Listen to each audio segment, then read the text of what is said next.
Bapak Ibu sekalian, saya ingatkan kembali, kita disuruh berulang-ulang menjawab panggilan Allah. Labbaik Allahumma labbaik. Ya Allah, aku penuhi panggilanmu ya Allah.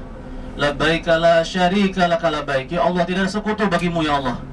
Innal hamda, sungguhnya segala pujian, laka wal mulk, dan segala kerajaan milikmu ya Allah. Bapak Ibu sekalian, saya ingatkan kembali, kita masih banyak yang syirik, kita masih banyak menduakan Allah. Makanya kita pada saat haji dan umroh ini disuruh berulang-ulang mengucapkan, ya Allah, aku penuhi panggilanmu ya Allah. Ya Allah, tidak ada sekutu bagimu ya Allah. Engkau yang nomor satu ya Allah. Bisa Bapak Ibu sekalian seperti itu? Insya Allah. Ya Bapak Ibu sekalian, waktu di Jakarta pernah kita ada manasik dan kita bahas tentang hikmah umroh.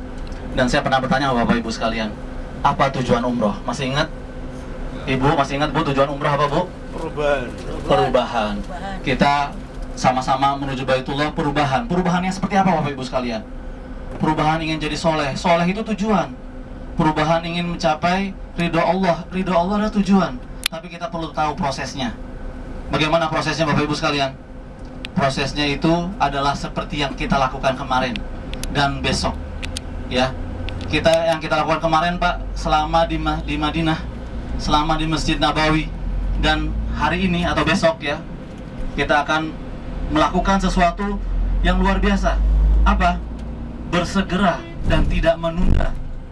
Ya, bersegera dan tidak menunda untuk memenuhi panggilan Allah, yaitu panggilan sholat, panggilan kebaikan-kebaikan dan ibadah-ibadah yang lain. Nah, inilah Bapak Ibu sekalian sebenarnya proses untuk menuju takwa, proses untuk menuju soleh, proses untuk menuju ridho Allah. Apa Bapak Ibu sekalian? Bersegera, tidak menunda. Jadi tujuan umrah apa Bapak Ibu sekalian? Perubahan, supaya kita jadi orang yang segera. Jadi orang yang tidak menunda. Bapak Ibu sekalian, kalau kebaikan ditunda-tunda, nggak jadi. Saya jamin nggak jadi. Kalau kebaikan ditunda-tunda tidak jadi. Sudah bangun jam 4 malam, mau sholat tahajud, ntar aja ya, ntar aja lah, ntar jam 5 dah. Ya, atau jam setengah 5, ya kalau di Indonesia mah udah subuh ya. Akhirnya apa Bapak Ibu sekalian? Tidak jadi sholat tahajud. Ada orang baik, ada orang butuh bantuan, ada orang butuh minta-minta, terus kita menunda, tidak mau ngasih. Akhirnya apa? Ya nggak jadi ngasih. Terus saja, ketika kita menunda-nunda kebaikan, maka saya jamin Bapak Ibu sekalian, kebaikan juga akan tertunda datang kepada kita. Begitu kita berhenti melakukan kebaikan, saya juga jamin, insya Allah ya, pasti kebaikan juga berhenti dari kita. Makanya kita jangan sampai berhenti berbuat kebaikan Bapak Ibu sekalian. Seperti syaiton. Kenapa syaiton? Di Al-Quran dilarang ya, wala tatabi'u khutuwatis syaiton. Janganlah kamu ikuti langkah-langkah syaiton. Yang bagaimana sih langkah-langkah syaiton itu? Ya, syaitan itu kita kenal Pak, berabad-abad menyembah Allah. Tapi begitu disuruh sujud pada Adam, dia tidak mau, dia berhenti. Artinya apa? Syaitan itu adalah berhenti dari kebaikan, berhenti dari ketaatan. Nah, kalau kita berhenti daripada ketaatan, berhenti dari kebaikan, kita sudah mengikuti langkah-langkah syaitan, ya. Nauzubillah misalnya. Baik Bapak Ibu sekalian, saya mengulang yang materi kemarin, yaitu nanti pada saat kita melihat Ka'bah, ya. Kita pada saat datang ke Masjidil Haram dalam keadaan suci, berwudu, kemudian kita melihat Ka'bah. Ada doanya, ya, bisa lihat di buku. Kalau sudah hafal, alhamdulillah. Tapi kali ini saya akan bahas apa yang kita lihat pada saat kita melihat Ka'bah, Bapak Ibu sekalian. Apa yang kita lihat? Kebesaran Allah. Ya, kita lihat kebesaran Allah atau kebesaran Ka'bahnya? Atau jangan-jangan kita lihat kebesaran Grand Zamzamnya? Ya, Bapak Ibu sekalian, yang kita lihat pertama adalah Ka'bah, kebesaran Allah, ya. Bagaimana kota yang gersang, yang bisa dibilang kota tanpa kehidupan waktu itu ya, tapi hari ini sangat luar biasa ramai, sangat luar biasa makmur ya. Nah Bapak Ibu sekalian, apa yang pertama kali kita lihat Ka'bah? Kita lihat Ka'bah memakai baju, betul? Ka'bah memakai baju yang disebut dengan kiswah. Apa pelajarannya Bapak Ibu sekalian? Pelajarannya pada saat kita pertama kali lihat Ka'bah pakai baju, berarti kita juga disuruh pakai baju. Maksudnya apa? Tutup aurat, tutup aibmu. Kalau berbuat dosa jangan diumbar. jangan cerita no ya apa cerita no. Jangan dicerita-ceritain ke orang.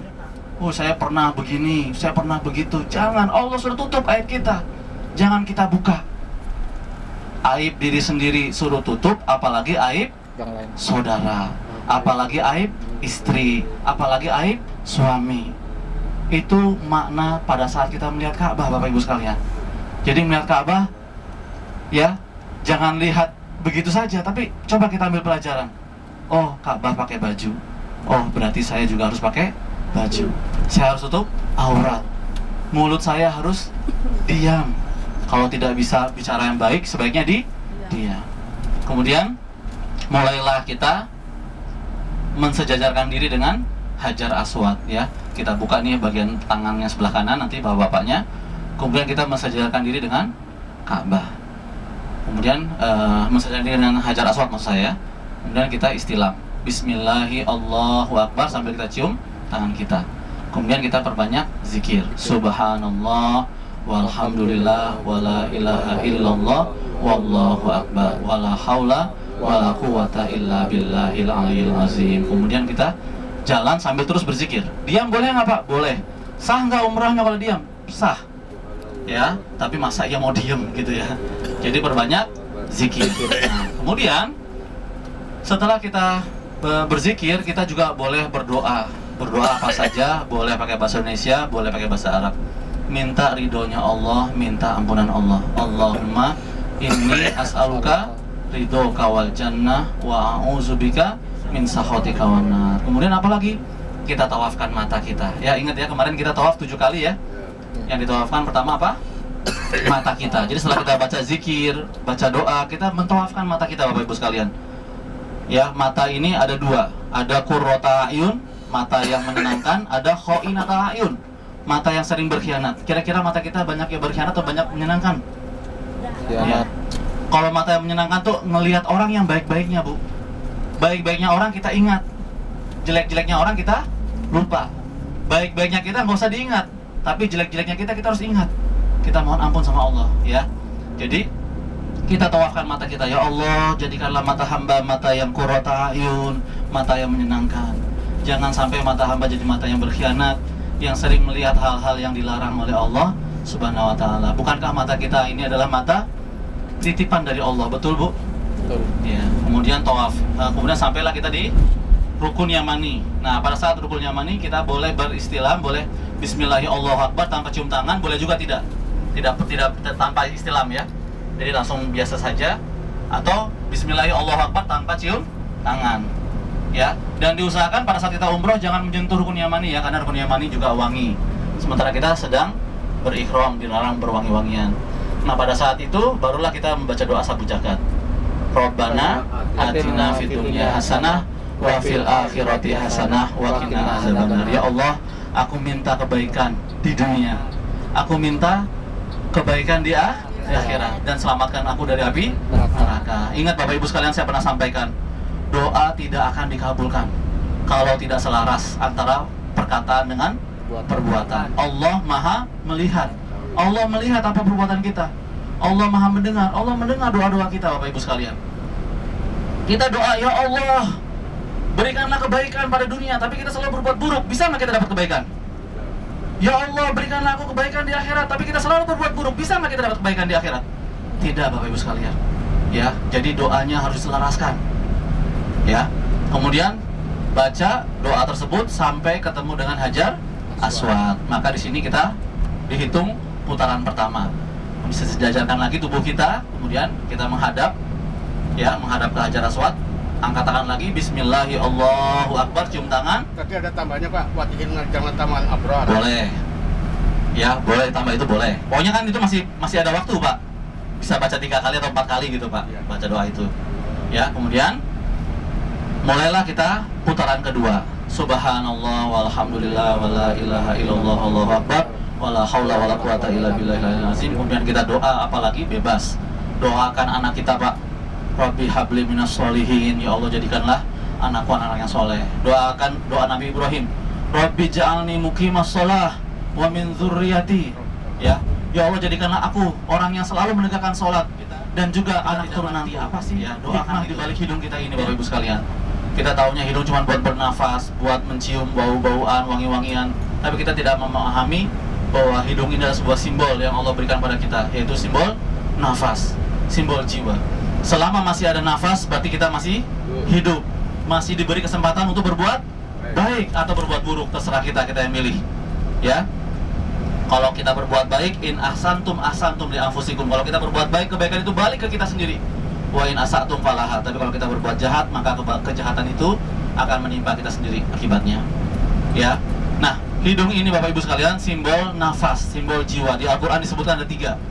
Ada yang namanya nafsul amaroh, jiwa yang gampang marah, gampang tersinggung. Siapa? Wah, nggak ada yang ngaku, alhamdulillah. Pak Supir juga gampang marah nggak Pak Supir? Ya, ini namanya nafsul amaroh, gampang tersinggung, gampang marah, senggol dikit bacok. Ya. Nah, yang kedua nafsul lawamah, gampang komplain. Hati-hati Bu, gampang komplain. Ya. Jauh komplain, panas komplain, capek komplain. Apalagi makanannya kotori lagi ini ya, tahu lagi. Komplain, ya. Ini tandanya kita tidak ridho. Tidak ridho, apa arti ridho Bu? Kemarin sudah dibahas. Jangan malu. Nah, tidak mengeluh, ya. Kalau masih ngeluh berarti belum ridho, ya. Nah, ini Bapak Ibu sekalian. Nafsul yang kedua, nafsul lawamah, jiwa yang gampang komplain, gampang ngeluh. Ya, bukan kita.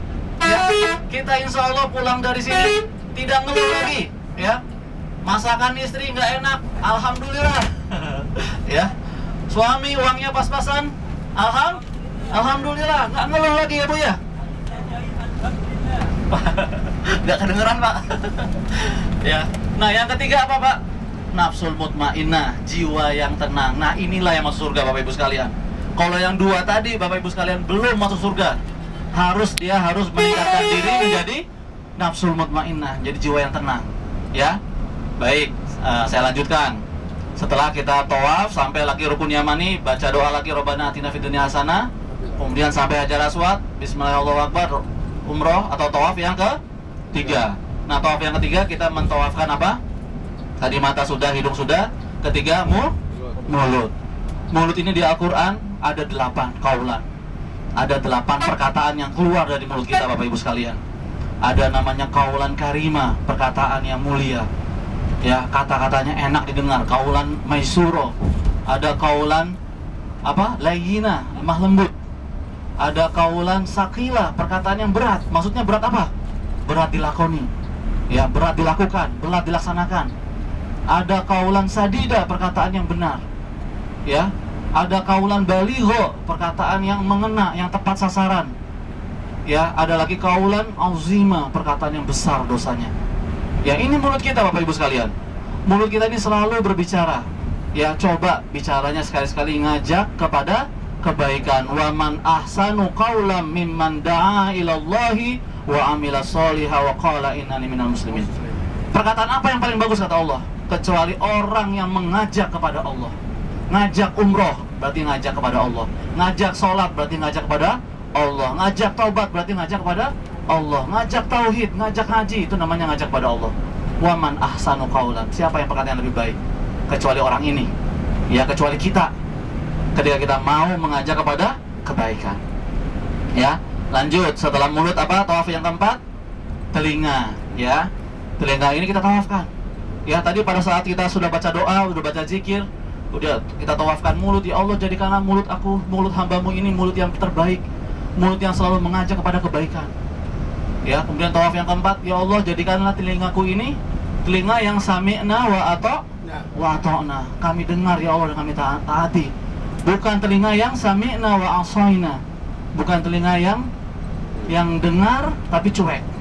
Yang dengar tapi tidak bergetar. Bukankah di dalam Al-Quran dikatakan Bapak Ibu sekalian, sesungguhnya orang-orang beriman itu apabila dibacaan Al-Quran bergetar hatinya.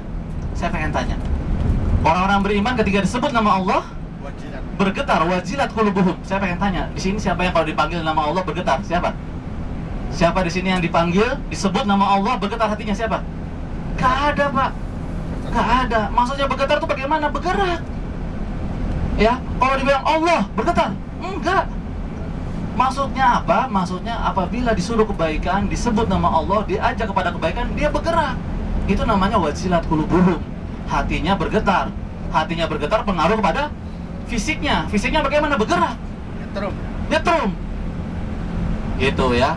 Ini kalau dibilang, kalau sebut nama Allah bergetar hatinya. Saya belum pernah tuh Pak bergetar.